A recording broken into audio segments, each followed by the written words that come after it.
welcome to the 1 to 11 podcast. If you like podcasts about picking football teams and you like listening to men who are beginning to become middle-aged in the Northamptonshire area, this is the podcast for you. So this podcast is myself and my brother. My name is Paul. And I'm John. And we came up with this idea during the coronavirus pandemic of doing something we used to enjoy on long car journeys. Remember those? Barely. Yeah, do you remember crowds? Do you remember people? So we used to go on long road trips, and what we used to do within those road trips was we think of a theme and try and create a football team around that. And we've been doing that for a few months now. And for those mere tens of people who've listened, It's scant amount of people. But a smattering of people who've given us your time. Thank you. For those who are new, welcome aboard. The idea of this is we'd like this to be interactive. We'd like to get as many people in as possible, and we'd like to hear other people's opinions. So we are not in any way coming out with, this is the definitive best team ever. We are purely going for a theme of something. This is our opinion. We welcome yours. For the purpose of this recording, we do want to make it clear the second half of the Europa League final is on. If there is a kind of, wow! Yeah, we are slightly distracted. So, it's a good game. One of the Quite things, severe. absolutely. Bugger off, Conte. So, one of the things that we've been wanting to do for a while is just a couple of podcasts around the theme of transfers. So essentially, we just started with one very open theme to begin with. And I think it'd be interesting because one of the things with this evening is we don't know each other's teams. So I think the only thing we do know is that we've gone for a 3-5-2 because could you pick the worst right back transfer of all time? Go on. I'm listening. Cancelo cost 60 million, but he's only been there a year, so I can't judge. Exactly. It's too early to judge. Exactly.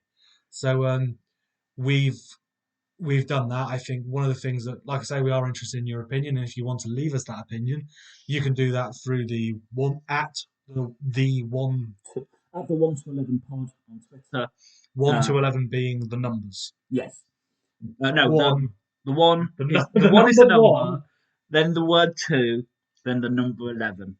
Because I forgot how hard that would be to describe when I set this up. So apologies. Nicely done. But yeah, we're on Twitter, we're on Facebook, we're on Instagram. They're in the notes of this podcast wherever you listen to. So Well, let's be honest. If you're already listening, you know how to get in touch with us. Yes. Please do. So we came up with worst transfers. So what we're going to do, we always start from the back and we work our way up. So I'd like to start with the goalkeeper. And my theme for this, John, is essentially based around a matrix, a calculation and an algorithm of price, impact, appearances. Okay, I like this. Because I've gone about it too. I've even created 2 teams, effectively. I've created a team based on players who just had a bad transfer. So they were great elsewhere, but due to the sort of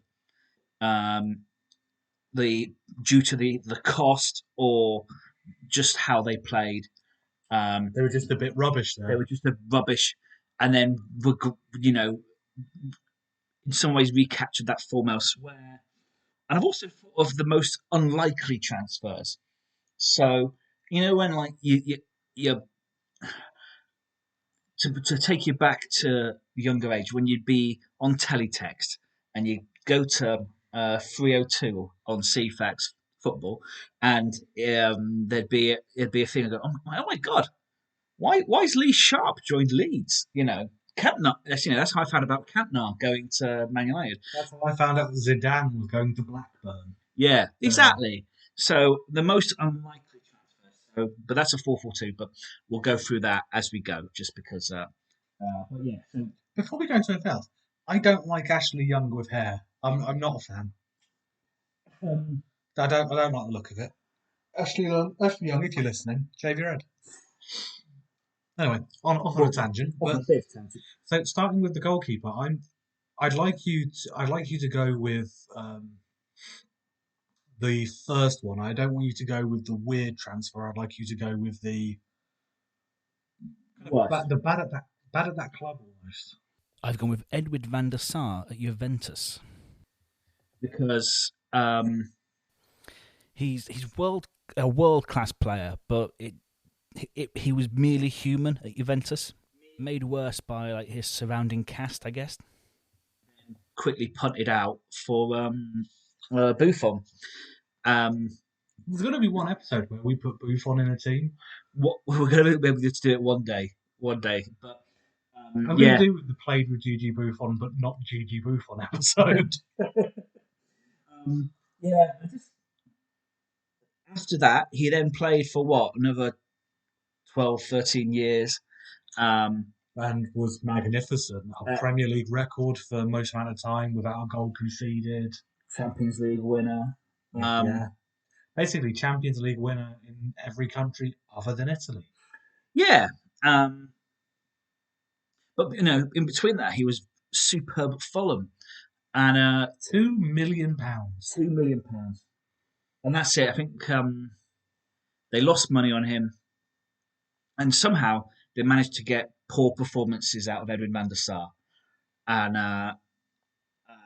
Unreal. And I know I was quite tempted to put Kepa because he's the world's most expensive goalkeeper, and he was currently dropped for the cup final for Willy Caballero. If you're being replaced by Caballero, something's gone wrong.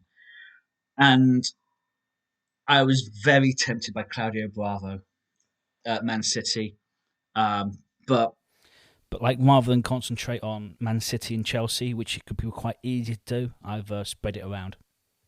So yeah, I've gone with Edwin van der Sar because, and I also thought you might not have thought of him. Actually, Van der Sar at Juventus did come into my thinking. So with my kind of price, impact, and appearances matrix algorithm thought pattern, Yep. That's led me to Massimo Taibi. Ooh, yeah. 4.5. So I don't think people sometimes talk about just how much of a loss Peter Schmeichel was at Man United. Yeah, It actually took Edwin van der Sar to replace him finally. Well, Fabian Barthez won the league. Mark Bosnich won the league, but for me, they didn't replace him. Well, Mark Bosnich was only there really for half a season, wasn't he? Because he had various, just the fact he was a bit of a dickhead. Just couldn't help himself. I think I went for Massimo Taibi for £4.5 million going to United, and if you look at the man's CV, he's been brilliant any time apart from playing for Manchester United. It was only like 4 appearances, wasn't it? It was which one of them was very good against Liverpool. Yes, there was 2 very bad appearances. Yeah. One versus Chelsea, one versus Southampton. Yeah. And the one versus Southampton where Matt Letizia, he rolled a shot and it just skipped through his legs. He was dead in the eyes of the British press. And for the price, for the £4.5 million in 2001 when Taibi joined, was a lot of money for a keeper. Mm. The impact of not being able to replace Schmeichel, us needing to spend more money, us not being the team, Manchester United not being the team they could be, and the overall lack of appearances made me put Taibi in the worst transfers. Okay, no, I can understand that. Yeah, for the fact that you were £4.5 million and you got 4 games out of him, and he just sort of vanished from England. Just kind of left in a haze. No, fair enough. We're not going to find a consensus because we don't. It's opinion. We can't say give us your opinion if you want. Then go. My opinion's better than yours. Yeah. Here's why. Exactly. So, okay, we've got Van der Sar and Taibi. a Manu connection there. But I mean, if I was picking a team for who I wanted to play for them, I'd pick Van der Sar. yeah, but we're picking a team on that specific time of their life. Absolutely. And Toby's a very good shout. So should we move on to defence? Absolutely. So I'm playing with 3-5-2 because, as I mentioned, no right back. No, I mean, there's actually plenty of left backs I could have picked. I could only think of one left back. I can name you two straight away. Go on then. Alex Santos at Arsenal. Oh God, I forgot about him. Yeah. Azier Del Horno at Chelsea. Yeah, true. I had Alberto Moreno from Liverpool. Yeah, I feel he was hard done by. This didn't suit their system, but you know, Dossena at Liverpool. Desena, yeah. Liverpool have had some pretty shoddy defenders. They really have. Jimmy Traore, Champions League winner. Champions League winner, the best own goal ever scored against Burnley. Centre back then. The first centre back I would like to put into the mix based on price, impact, appearance, Dmitro Chigrinsky. At Shakhtar, he apparently it was a Super Cup appearance. Yeah. The Shakhtar Shakhtar. I don't know, the UEFA. They were the last UEFA Cup winners, weren't they? They won the Europa League, but the Shakhtar team of the late 2000 to 2010 were a fantastic team, and Dmitro Chigrinsky, that guy, was a fantastic part of that. He marshalled a game against Barcelona in the Super Cup, which apparently inspired Pep Guardiola, management genius he is, the never criticised Pep Guardiola, to sign Chigrinsky for €25 million. Yeah, I mean, if you've ever watched Chigrinsky play, he's the sort, you look at him and you watch him, you think that is the sort of player that Pep Guardiola would love. Yes. And he's an overpriced defender. Now he's very classy. He can play. Have you ever watched? Oh, what's the film? Take the Ball, Pass the Ball. It's a film about the Barcelona team. You've got Amazon Prime. It's currently on Amazon Prime, so have a watch. Graham Hunter's got a podcast as well. He's the writer, but don't listen to that. Listen to this. But it was based on one game, and he could pass. He could play the lovely, wonderful short passes. But in one game, he passed the ball long, and Pep told him, "No, don't do that." And it wasn't like a hit and hope. He passed the ball on to Zlatan, and then, like 10 minutes later, he did the same thing, and he was hauled off at half time and never really seen again, and had injury issues, and ended up back at Shakhtar for a loss as well. Well, I think they lost half. Yeah, so this is a man who played 14 times for Barcelona and won 2 trophies. So a trophy every 7 games in terms of impact is phenomenal. Yeah. But the Barcelona team of that time, a lot of players could have won trophies playing for that team. Yeah. Alex Song.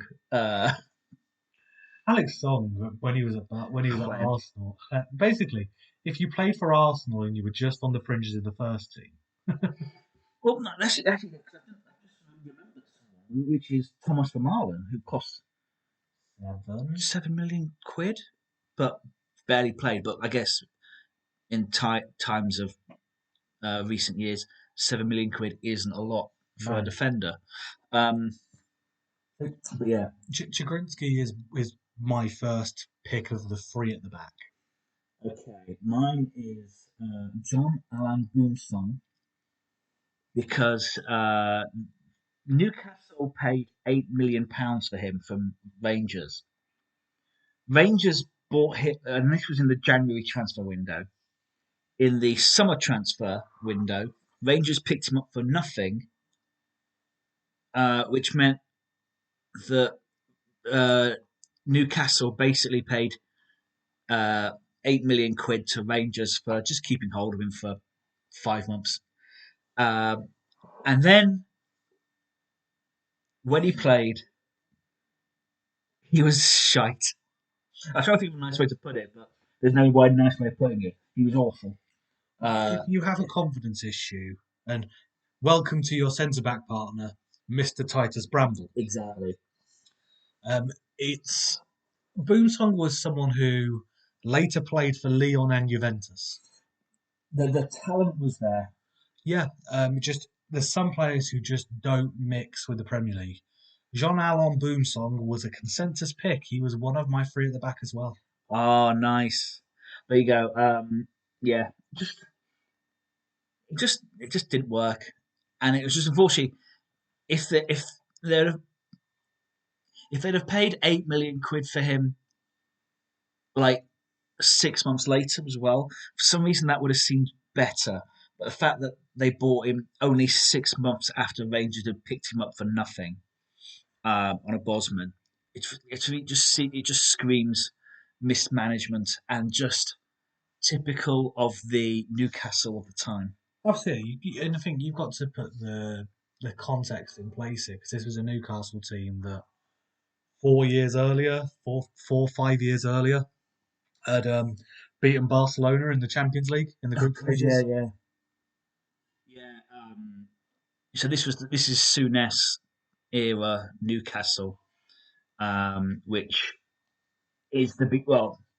It was just the sort of beginning of the end of Newcastle as a competitive force. But Absolutely. So I had Boomsong, so I that you have my second pick. Who's your next pick, John?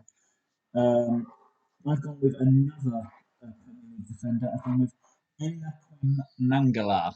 I had Eliaquim Mangala, but I replaced him with someone else. So Mangala was on my list. He's just been a massive boss, hasn't he? I think he's one of these players that City has spent a lot of money. City has spent a lot. I think within this, there was a time where if Porto had a decent defender, he would go to a big European powerhouse club for a lot of money that summer. And that was he was kind of the end of or within the Villas-Boas Porto team that won the treble, won the Europa League, incidentally. Yes, he looked not he looked raw, but he looked like a hell of a player, and the sort of looked like he'd be sort of the type of defender Man City were looking for, like a progressive defender.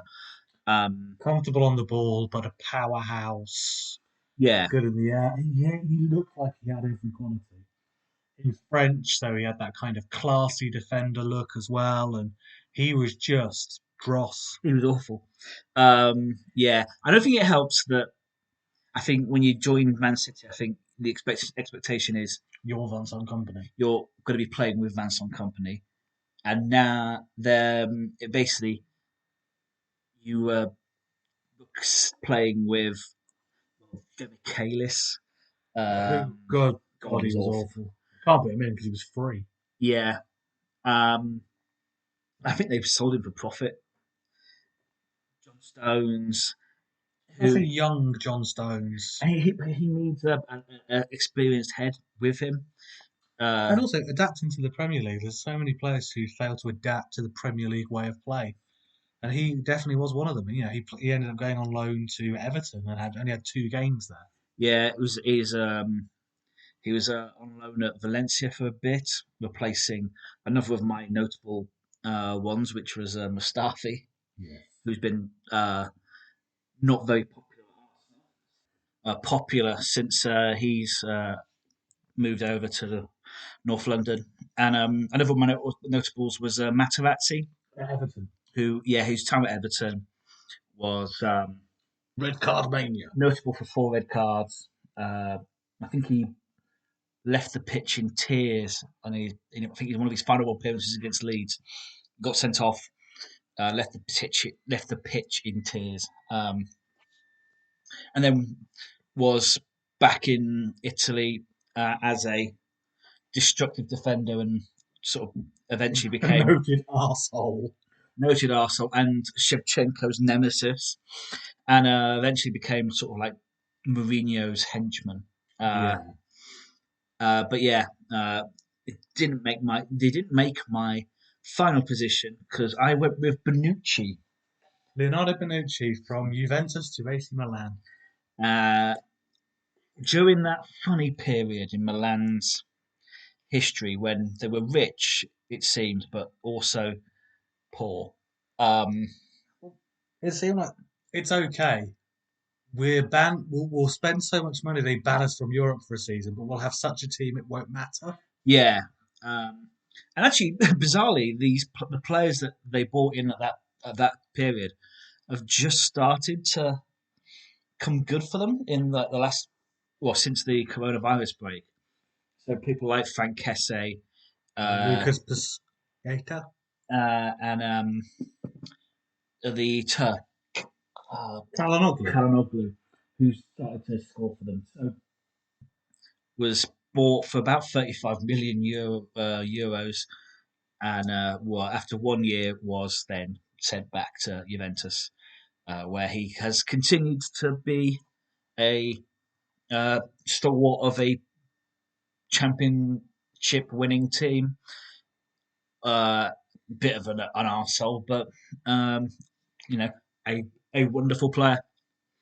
I think he left Juve because wasn't he apparently bored of winning 6 titles in a row? Yeah. Didn't realise how boring it was not winning the title for the 7th time in a row. Well, yeah. Bless him. So yeah, of the 9, he's missed 1, sadly, but yeah, he's winning titles. So, is that out of sense? No, I have one more to offer. Oh, sorry, I forgot. You've got your one more. So the man who outperformed Eloquent Mangala for me, which is Winston Bahada. Yes. Winston Bahada. This is a man who, if it weren't for an ankle injury, would have played in the semi-finals of the '98 World Cup. This is a man who was a Champions League winner with Ajax in '95. Well, he was on the bench. Still, Champions League winner. He was in the game when he was playing. He was wearing an Ajax kit when the Champions League was lifted. Yep. He played for Holland in Euro '96, World Cup '98. It's a man who moved to Barcelona. This is a man who Barcelona actually let go due to injuries, but the story was that he was wanted by Bobby Robson. Oh, really? At Newcastle, because Bobby Robson actually was at Barcelona when he was there. Yeah, yeah. So he was going to go to Newcastle, but he was actually he was offered £20,000 a week to go to Newcastle. Chelsea offered 40. Yeah, which is a very famous wage, really. Absolutely. And Winston Bahada was a man who never really got the fitness, never really got the game going, and is famous for his 9 appearances for Chelsea in 4 years. And got to a point, well, why would I go anywhere else? I'm not going to get a salary matched what I get here.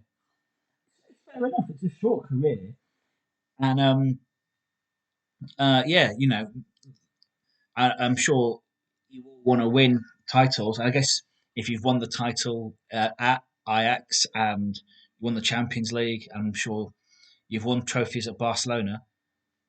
You're probably just thinking, well, yeah, I'll just collect my 40 grand. Because I think at first he never even moved to London. He used to travel from Amsterdam, and then I think in the end he just stopped traveling from Amsterdam. Yes. So yeah, absolutely, you can see why they went broke. Yeah, diabolical signing. Well, Yeah. diabolical attitude, and apparently the other thing was he fell into that period in between Vialli and Ranieri. Yeah, And he was signed by Colin Hutchinson, who was the director of football. yeah, of course, yeah. Well, yeah, and before that, but yeah, just he was. I think he was there basically until the Abramovich era. So yes, he was paid off by his contract ended in 2004. So yeah, he was being paid by Abramovich. Oh God. Well, there you go. Bahada was just almost like a first ballot worst transfer player. Hall of Shame. Absolutely. So I'd like to hear your right midfielder. But should we summarise the defence before we do?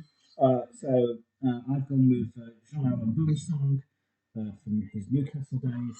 I've gone with Leonardo Bonucci for his year at AC Milan, and Eliaquim Mangala, who barely played for Man City. I have gone for a back three of Jean-Alain Boumsong, Dmitry Chigrinsky, and Winston Bahada. Fair enough. Let's move on to midfield. Do you want me to go my right midfielder first? I'd like to hear your right midfielder. I have gone with Juan Cuadrado from Chelsea. What's it head? Yeah. By the way, that's no racial slur against him. There is a picture of Bob Mortimer pretending to be Juan Cuadrado with Watsits pretending to be Juan Cuadrado's hairstyle. Yeah. When he was signed by Mourinho, I thought that's a weird signing. Like, you know, when sometimes he goes on a crusade, it seems, and just wants them to spend money, even though there doesn't seem to be a plan. I thought that's what was happening. And it turned out that was the case because he was there for 6 months, didn't play very well because Chelsea at the time, didn't play free at the back, so didn't need a right wing back. Yeah, they didn't need this marauding, wide player who was everywhere. So he then went to Juventus. And was on loan there for about 15 years. Yeah, but when Conte came in, I thought, it's okay, they'll bring him back. But obviously, I think they decided that they were just going to make their money by using loan fees and then selling him on to Juventus. So I'm never quite sure if they made a loss on him or not. I'm assuming they did because they spent 30 million quid on him. And I can't imagine they made that in loan fees and what they sold him for. But for what little amount of football you saw from him, and a player who is very talented and, he's won 4 straight league titles, I think, at Juventus. It shows what can be done when you pick a player and play him in the right position. As simple as it is, it's like coaching isn't very hard sometimes. Yeah, it's like putting a talented player into a team of talented players. Yeah, gives results. It's weird. Who have you gone for? My right midfielder also involves Italy. And possibly Spain, because you could put him in twice. Ooh. Ricardo Quaresma. Okay, yeah. I'm going with Ricardo Quaresma in terms of my price appearances and impact ratio. Him going to Inter. Now, bear in mind, this is an Inter team that had just won the treble. Yeah. They just won the Champions League. This was an Inter team that Mourinho had nullified the Guardiola Barcelona in the semi-finals. They'd won that tremendous Champions League final. Diego Milito won that tremendous Champions League. They won it. It was team over self. That team, wasn't it? Absolutely. A fantastic team. Him going there. When he was young, he played for Sporting. He went to Barcelona. It didn't work out. They wanted him to be the new Figo. He wasn't Figo. No, he's a very different type of player. Figo is Figo. Yeah, he's almost the antithesis of the team that Mourinho had built. Yes, and especially we consider that the Mourinho was replaced by Rafa Benitez, another defensive coach. Yeah, it seems my lookalike. Yeah, that's Rafa, not Ricardo Quaresma. My neck tattoo wouldn't look anywhere near as good as his. No. The reason why I had to pick Quaresma was the fee of 18 million from Porto. This was a man who played half a season for Inter, then went to Chelsea and was terrible. Yeah, or barely played for them. but was terrible when he did. And he, in 6 months at Inter, he still won the, I can't remember the exact name, but basically the Golden Bin Award. Oh yeah. This is the worst player in Serie A. He didn't play a full season and he won the worst player in Serie A. Oh bless him. So this was a guy who, for me, he had to be the right midfielder, just because the impact based on the team he joined and just how bad he could be in that team. Yeah. This was the price was expensive for what he did and his overall lack of appearances. He had to go in using my algorithm, Josh. I suppose his Barcelona period he was very young. Oh, absolutely. And in a sort of a warning shot for Chincao, who's joining this summer. Uh, you know, young players can sink or swim at Barcelona. And It'd be good to be joining Barcelona at this time, but they're exactly. absolutely imploding. Oh, bless him. I mean, no, it's because it's hilarious. Okay, so that's a strong candidate for right midfield. Who have you got in the middle? So I'd like to give you my first one, which is Daniel Drinkwater going to Chelsea. I forgot Daniel Drinkwater, but that's a great shout. So Danny Drinkwater, alongside N'Golo Kante, was phenomenal the season Leicester won the league. He had a job, and Ranieri just let him do what he was very good at, which was pinging through balls to an incredibly quick forward, and it worked. And I think they spent 30 million quid on him because he's English, and I think they needed English players. Yeah, as part of the European registrations. It just didn't really make much sense, as if Danny Drinkwater was the only English player who was available. But yeah, Yeah, sadly, I'm not quite sure of his stats. How many times has he played for Chelsea? I have no idea. Not enough. I'm also basing him on the fact that his loan to Aston Villa this season. Well, unfortunately, he didn't drink water, did he? No, he did not. Yeah, because he was also didn't he start the season on loan to Burnley? Yes. Got the drink driving, was then sent to Villa. Unfortunately, he played one game for Burnley, which was against Man City, where they got thumped. His next game for Villa was against Man City, and they got thumped. I'm just looking through his details. He's played 12 games. What a career. So it's about it's about 3 million per appearance. That's right.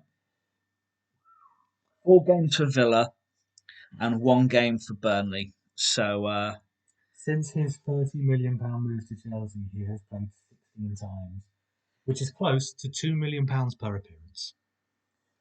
wow. Okay, yeah, that is a great shout for worst transfers. Price, impact, appearance. As well, I don't think you can give him away now. No, that's madness, isn't it? Especially you think that's a Premier League winner, that's someone who's on the periphery of the England team. Yeah, he's also got actually 35 million is according to Wikipedia, and a 5-year contract. So he's still got 2 years left. 2 years. Yeah, he hasn't appeared since Conte left. How old is he? He is 30, so he'll be 32 by the time his contract ends. Prime of his career currently. Yeah. Or if you're playing FIFA, he's just entering the end of his career.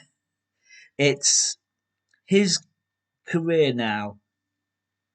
I'm guessing one more year, maybe at Stoke, or somewhere like that, and then he'll be sat on the Quest couch talking to Colin Murray on a Saturday night. I'm looking forward to him being on the Paddy Power videos that you get on Facebook around your worst teammate, blah, blah, blah, blah, blah. Yeah. He'll do a great job alongside Steve Sidwell, who actually is very interesting when he's on there. once again, Steve Thibault is he's one of my unlikely transfers, just because I didn't pick him, but I almost did. Do you want me to go through my unlikely team, my defence? We didn't go for. I'll do that at the end. I'll tell you what, let's save it for another time. I'd like to do the unlikely transfer team with you. Okay, that's cool. Yeah, let's do that. So, for my first midfielder, I'm bringing someone back we mentioned last time, Okay. and it's Fernando Redondo. Racing Milan, which was Yeah, 12 million pounds, and it took him 2.5 years to make his debut. yeah. This was a guy who protested alongside the supporters when he left Real Madrid. Yeah, he didn't want to leave, and as soon as he left, he did his knee, and effectively a wonderful footballer was taken down just out the prime of his career, and I think like only a dozen appearances after that. Really, I mean, was on the bench for a Champions League final, but yeah, it's just a shame The Champions League final they won. Oh yeah, So a Champions League winner at AC Milan. In the same way of Winston Bahada.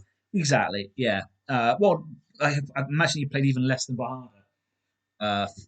Oh, nice. Sevilla are the Europa League champions. In case you are behind on the news by the time you listen to this. If you get your football results from this podcast, I'm really sorry for you. So yeah, just a wonderful player, but it just didn't work, and that's sometimes they don't. If transfers were guaranteed success, then football management would be very, very easy. It would, yeah. So, who have you got in your midfield as well? So alongside Danny Drinkwater, I have Gaisca Mendieta.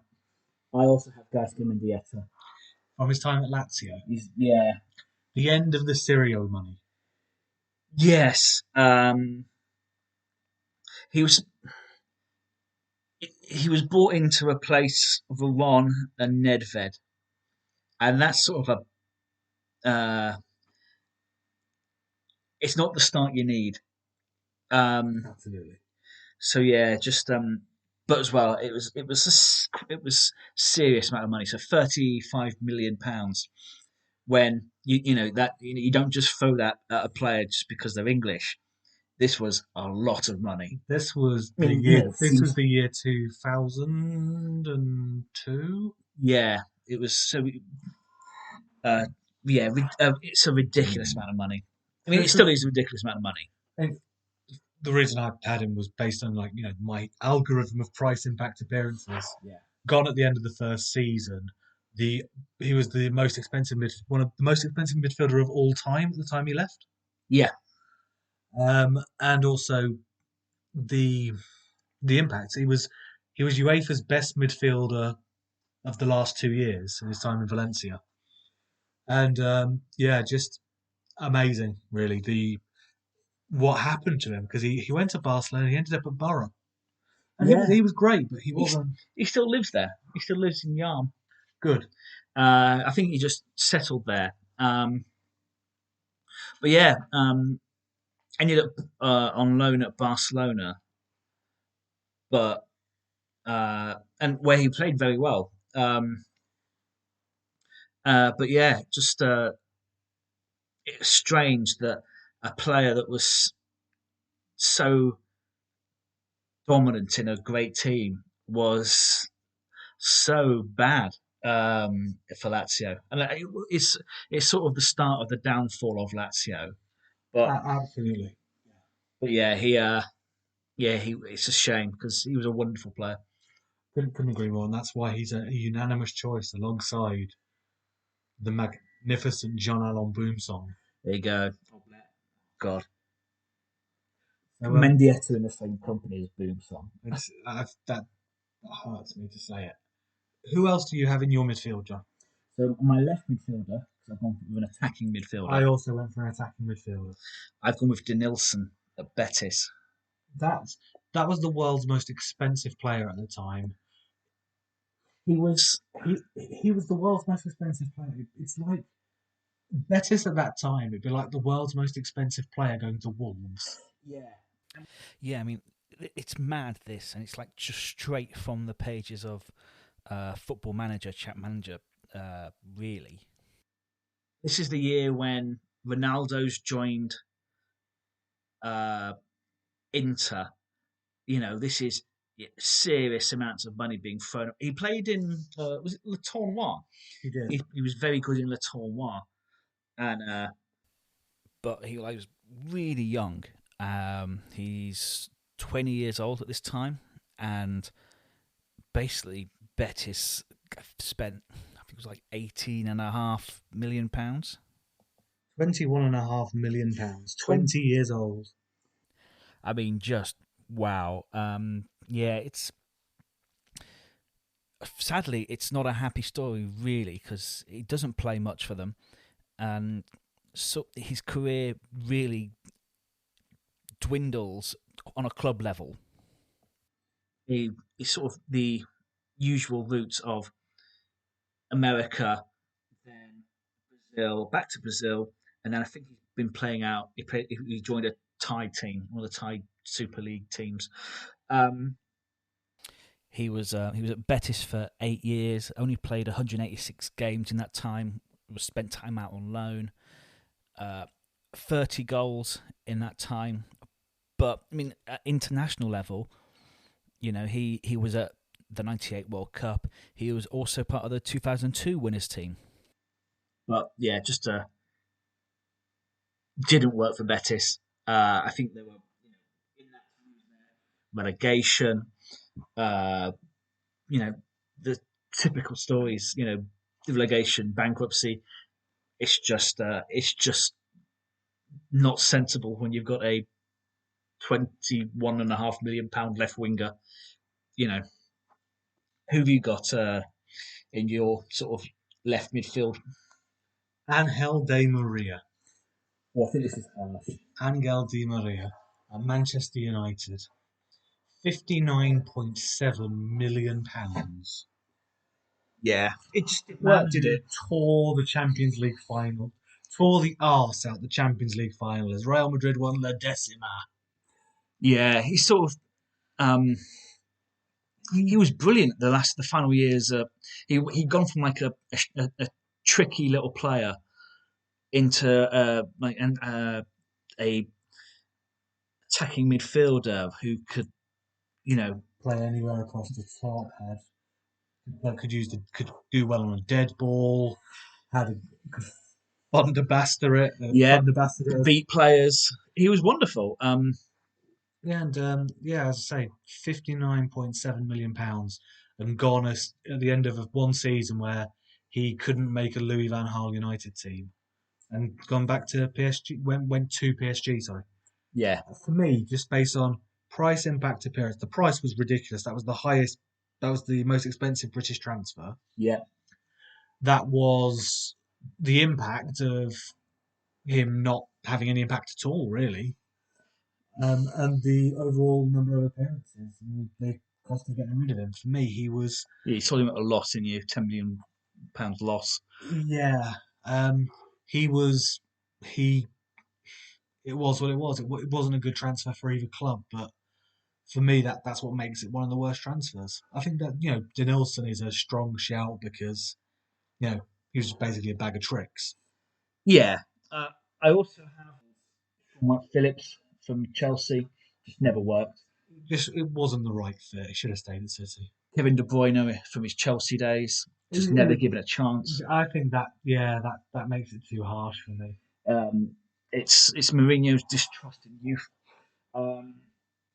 Alberto Aquilani from Liverpool. That's a fantastic shout. Current one, Philippe Coutinho for Barcelona, who didn't show much joy when he scored 2 goals against his former club the other week.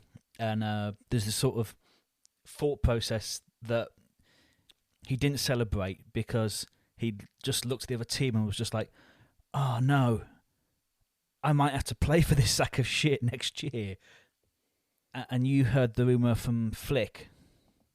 Flick told his team at half time, "We're already in control. Can we take it easy on them?" But apparently Coutinho was in the toilet and didn't hear that, which I think is magnificent. I also heard, I think it was Muller mentioned the same thing, and I was just like, "Oh yeah, no, let's take it easy." And Muller just thought, "No." And you know what? It's really good to see Thomas Muller back. The last manager didn't realise just how important he is to Bayern. The Ramdeuter, the Space Terminator. Yeah. Did you see his his attempt at a joke in the press conference when he was calling him Lewandowski? Oh God! And then no one laughed, so he went Lewandowski, and no one reacted again. I want to fit him into a team somehow, but I just can't. Just the best worst players. The best tournament players. Yeah, maybe. Yeah, we need a World Cup, I think, to come up down the all. Yeah. So my centre attacking mid is Philippe Coutinho. Oh yeah, Philippe Coutinho, good. Is good. I mean, he's in my notables. The amount of money he cost. I mean, let's be fair. Liverpool's title run, Champions League run, the Liverpool team of Klopp today was funded by the sale of Philippe Coutinho. Yeah, Virgil van Dijk, Alisson. These are the players that have turned Klopp's team into a winning force, and just show how poorly Barcelona has been run in the last sort of 6-7 years. It's. I mean, we should do some Barcelona episodes because although they've been one of my favourite teams to watch in this time, it's also kind of fun to kick them whilst they're down. The best and worst of Barcelona things, yeah. Also, talking about that team, of course, another notable for my left midfield was Salah, who joined Chelsea from Basel and never really had a chance to make an impact before being loaned to Fiorentina. I think eventually sold to them, who sold him to Roma. I think if knowing what he became, it's difficult, isn't it? Because Chelsea didn't know what he was going to become. Much like De Bruyne. I mean, they could have played him, I guess. Yeah. And it just shows sort of Mourinho's distrust in youth, which has sort of been used to against him in recent times. He just was never really going to get played enough.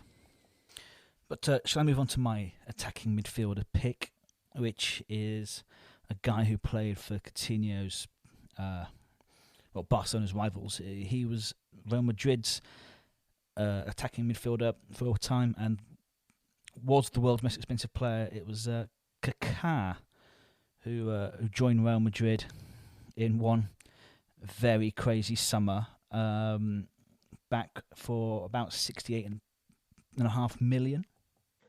Yeah, he was the first of the new Galacticos, wasn't he? Yeah, he broke the transfer world record for a matter of days before Ronaldo came in, and I think because if you're looking in terms of price, impact, appearance, things, any way you look at it, it's kind of taken the shine off the apple with Kaká. Yeah, this was a World Player of the Year. This is a man who only Modric in the last probably about 13 years. It's just him and Modric who have broken the duopoly of Messi and Ronaldo. And this is a man who I felt almost, maybe it's unfair, but dragged kicking and screaming that Milan team to the Champions League trophy. Yeah, he was. He tore us apart as Man United in the semi-final, and he could do that. He was a a wonderfully skillful player. Unfortunately, never did it on a World Cup or anything. But he could. There was, of course, that chance that he could have joined Man City when they chased him, but he didn't. He didn't seem particularly keen to leave at the time. 100 million. But didn't want to, which fair enough. But yeah, I think then it became that you didn't turn down Madrid back then. Still don't, but If they offer £200 million for Mbappe, he's going there. That's Arsenal, The Premier Club. the peak of European football, really. Them and Barcelona, But it just didn't work out for him, sadly. And in the end, he left for nothing to join Orlando. Oh, yeah, Orlando, yeah. Did he go to Sao Paulo first prior to joining Orlando? He joined Sao Paulo on loan from Orlando. He went back to Milan for a little bit, but yeah, that was to regain fitness. He was never the same player when back at Milan. It almost felt like he joined Madrid injured. Yeah. Yeah, he had horrible injury issues when he was at Madrid for the few years he was there. Not helped. I don't think he ever had the trust of Mourinho, who was a manager while he was there, and it was never exactly like they needed him. It was more I always thought it was more they bought him because they could, rather than because they needed Kaká. So yeah, it didn't feel like they were buying Kaká to build the Real Madrid team of the future. He was the best, one of the best players in the world, and he could be bought. He could be bought. That's it. He'd sell shirts, that sort of thing. Social media interactions. But yeah, it was an expensive mistake, really, sadly, for all concerned. Not for AC Milan's bank balance. Apart from AC Milan, who made a lot of money. I believe the technical term is a crap load. Well, 68.5 million they sold him for, and they bought him for 8.5. Will do. And I think Adidas paid a lot of that because Adidas wanted him in Europe. Yeah. So yeah. So let's go up front. Do we summarise our midfields? Oh yeah. So do you want to go first? So my right midfield is Ricardo Quaresma. My left midfield is Angel Di Maria, with a midfield of Danny Drinkwater. Mendieta. Gaizka Mendieta, with a centre attacking mid of Philippe Coutinho. Okay, I have wingers of Cuadrado and Denilson, centre midfielders of Redondo and Mendieta behind Kaká attacking mid. So let's go strikers. So I'd like you to actually, do you know what? Based on who you support, I'm going to go first. Okay. I'm going to put forward Thomas Brolin. It may not be a huge surprise. I have also got Thomas Brolin, who just was, unfortunately, a massive waste of space for us and so expensive. £4.5 million from Parma. Yeah. This was the Parma team that was UEFA Cup winning and that wonderful team of Brolin, Asprilla, Zola. supported by Zola, Dino Baggio. Just a really good, great team. And this was the Brolin who, Euro 92, destroyed the English. The World Cup 94, the Swedish team finished third. I was looking at buying the Sweden 94 shirt earlier today. So was I, actually. It's a beautiful shirt. It's just... Well, the good thing is our phone's all here and we'll get more adverts afterwards. Great. Just Austin Hoovers. it's just that he joined Leeds injured really, and never really. Unfortunately for him, he joined a really bad Leeds team. He joined a very defensive Leeds team. Howard Wilkinson always says it was his plan basically to eventually bring through the young players, which O'Leary did, because he could see this group of youth players, and he just had to wait a couple of years. But unfortunately, he didn't get that time because we fired him, and we brought in George Graham instead, and etc. etc. But yeah, it wasn't a good Leeds team. He wasn't. He had a bad knee injury, so he wasn't the same player. But yeah, no, back when the transfer record in England was £7.5 million for £7 million for Andy Cole. £4.5 million for Leeds to buy Brolin. Was such a lot of money, and as well, Yeboah, who started the season so well, was injured and wasn't there to play with him. That he was basically on his own up front, and I really wanted it to work, but unfortunately, it just didn't look like it ever really had a chance to. But it failed more than it probably had any right to. It was just doomed from day one, sadly. And once again, we ended up paying him to leave. Which is mad, really, isn't it? Yeah, where he turned up at Crystal Palace, bloated and translating for Antonio Lombardo in one of the weirdest seasons of Premier League history, quite frankly. But yeah, sadly, as well, actually, I wanted to, because most of my options, and I'll go into them, revolve around one team. And I wanted to break that up, but my other forward, I had to pick him. So who have you got flanking Brolin? Bosco Balaban. Oh, it's a great shout. I wouldn't have thought of him. That's a bad transfer for your formula, isn't it? It is indeed. Bosco Balaban, who had a great season at Dynamo Zagreb. Dinamo. And ended up going back there. And basically, any time he played for Dinamo, basically any club he played for that wasn't Aston Villa, he did fantastic for. Well, I guess that is the point of this episode in particular. So this is a man who, when he joined Aston Villa, this was £5.8 million in 2001. Yeah, this is a lot of money. That's a lot of money.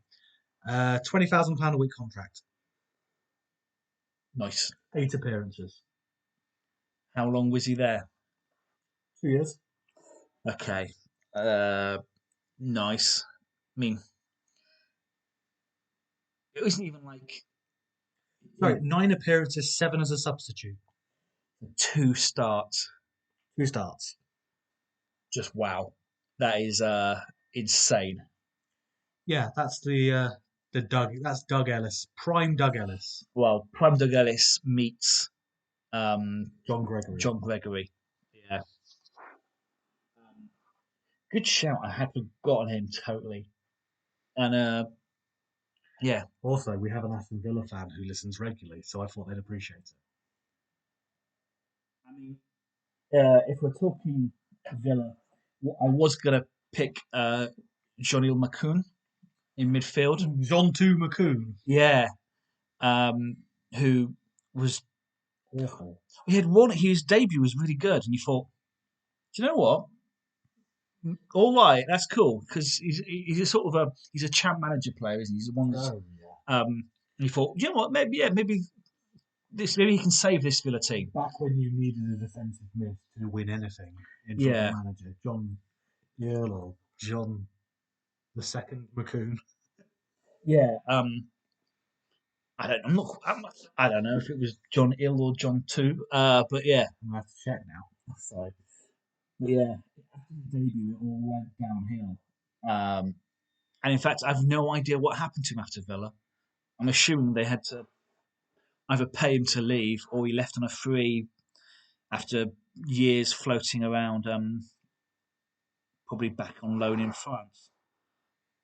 But yeah, just it didn't work. And Ah, his father is also a footballer, so he's the second John.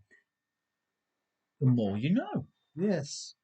He has 4 children, including John the Third. Yeah, yeah. Was it Lille, wasn't he? Before was it Lyon? Lyon before Villa. But yeah, it just didn't work. Yeah. Yeah, I mean, to be fair, there are a very high number of players that Villa have bought who have just not. Worked, no. So you've got Jordan Vetter 2 as well, Stan Collymore, Darren Bent. Bosco Balaban was a special type of signing. Yeah, Bosco Ballenberg, it just didn't work. So shall I tell you my one? Yes, please do. I've gone with Andrei Shevchenko for Chelsea. Yeah, it's a good shout. This is a guy who was just absolutely ripped the arse out of Serie A at AC Milan, was one of the most feared strikers in world football, was almost a kind of name a prolific striker, Andrei Shevchenko. Yeah. Well, back when Milan was still great. I mean, and not just good, they were great. Champions League winning, generally around the semi-finals, finals. They were in the Champions League final every 2 years. Yeah, he was superb. And he joined Chelsea at the age of 30, so kind of prime for a striker. Yeah, he'd had an injury hit last year, but if your chairman turns around to you and says, "By the way, I've bought you a gift. It's Michael Ballack and Andrei Shevchenko," you should be able to make something out of that. Yes, 100%. And Mourinho did. He made second out of that. But yeah, after it, I don't think like they gave him the chance to sort of, I think, recover properly, and it just didn't fit into the Chelsea system at the time because they had one forward, which was Didier Drogba, and Shevchenko isn't really going to run the channels for you, is he? He wasn't. Just the way they play, it just doesn't work with two strikers. He tried that with Mattia Kesman, who was a striker. Yeah. It didn't work. No, so £30.8 million, a British transfer record.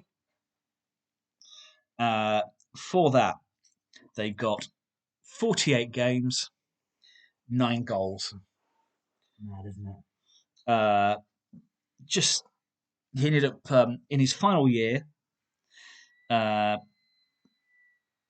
It's 5 goals in 17 games. Just he was only there 2 years, and they let him go for nothing back to Kiev. They had a great record. Yep. Was at this point he was 32. His year at Milan in between was not awful. Good. Yeah, 18 games, no goals. But that wasn't a good Milan team. That was a Milan team fading. Yeah, very much so. Ancelotti had gone. It's just it was a sad way to see a great a dynasty, a world class player, the sort of player that Jimmy Redknapp would call top. But yeah, he was a superb player, but it just didn't work out for them, either of them really. But do you want to hear my notables? Please do. And you'll see why. Adrian Mutu. If you judge Adrian Mutu on his first 3 games at Chelsea, no. If you judge him on everything else he did after that, my favourite story of Adrian Mutu at that time is he never parked his car in London. So he never paid to park his Yeah. car in London because it was just cheaper to pay the parking fines. So he just parked wherever he wanted. Yeah. Just up on the curb, on the street, wherever, it didn't matter. And that's the sort of thought process you get, I think, when you're taking cocaine, which is unfortunately what saw him leave Chelsea. They fired him Under a cloud. under a cloud. Ended up Fiorentina, Juventus, And various. various sort of. It was a shame. A player who had so much potential, it never really materialised. But So there's one on that list I'd really like to pick out. And also, just from something I've watched, if anybody has watched the Anelka Misunderstood on Netflix, I haven't watched that yet. I really want to watch this. you won't have Anelka at Madrid after you watch that. Oh, really? Yeah. Fair enough. It's just 7-19 winning the Champions League. That's not good for me. it's just I'm being sold at a profit. true. Yeah. It's sorry, I'm being sold very close to the amount they paid. yeah. Just when you watched him at Arsenal, you thought this is a world beater, and at Madrid he was just good. Just watch the Anelka Misunderstood. Maybe. For anybody who's watched the Anelka Misunderstood, it's phenomenal. Roque Santa Cruz from his time at Man City. But yeah, that's when Mark Hughes decided to get the band together in the most expensive way possible. yeah.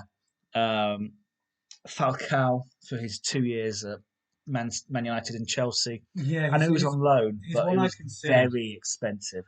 He'd had a really bad. He'd done his cruciate, hadn't he? Yeah. And you see, if you watch the United Atletico Madrid Super Cup game to watch Prime Falcao, he ripped us apart. Well, one against Chelsea. I think he scored a hat trick. Yeah, sorry, it was against. He played a British club and he destroyed them. Yeah, Chelsea. It was my apologies. a stunning player. I know if it's the Super Cup, Man United don't try. But yeah, Man United never sort of just didn't work. But he was coming back from the injury. But then the year at Chelsea was just awful. But yeah, just a player. It just didn't work. But Balotelli at Liverpool after the Suarez money, It was a player on the downslide, and that was at the point of the downslide, wasn't it? just didn't fit. I feel also had Benteke and Andy Carroll to that. I think there's a couple of people. You see the way the Bale money was spent. Roberto Soldado at Tottenham. Yeah, Roberto Soldado was Eric Lamela at Tottenham. Still there. still there. Yeah, yeah. Soldado was bad. So yeah. Who's up front for you then? So I've got Thomas Brolin and Bosco Balaban. And I've got Thomas Brolin and Andrei Shevchenko. That went all right. Yeah, I think there are some great players at bad clubs also. There's lots of different ways to kind of skin the cat on that one. But I think it's the key thing that we say with this is that we are very welcome to your opinion. If there's anybody you're sitting there, you've got your headphones on, or you're in the car and thinking, why have you not put this person in the team? 1-for-1 was shit at Man United. If you're shaking your mug of tea in pure fury at not including Juan Pablo Angel. Yeah. He was all right, personally. Yeah, he was fine, just fine. Yeah, absolutely. So if there's anybody that you feel we've missed, please get in touch through our various different social channels. And other than that, thank you for listening, and we will be back in the near future with a theme we discussed earlier in this episode. Well, I can't remember what that was, but I'll listen to this next week and find out. I look forward to hearing about it. Sweet. Until then, see you later. Goodbye. Bye-bye.